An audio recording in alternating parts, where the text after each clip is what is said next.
Office Timeline comes with a variety of professionally designed templates that you can use to save time. In this video, you'll learn how to import data from your favorite project management tool into a template, and how to use a template as a starting point for a new timeline. Before you continue, though, make sure that your edition of Office Timeline has access to templates. Now let's start with importing data from your project management tool of choice into a template.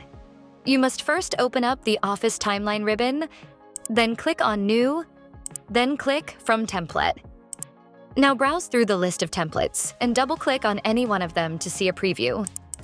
If you like what you see, click the Import button and choose the project management tool that you want to use to pull the data. Check out the videos and articles in our support center if you want to know more about importing from each specific tool in this list.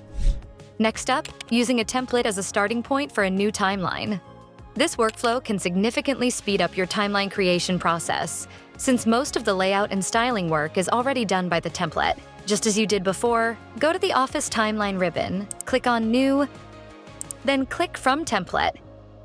Pick a template and double-click it to see a preview. If you like it, choose Create Timeline. Now you can use the Data view and the Timeline view to adjust your newly created timeline to fit your needs. I'm going to speed through this part, but if you want to know more about the Timeline view and the Data view, you might want to check out the videos in the Office Timeline Fundamentals course. You can find a link to them in this video's description. And there you go.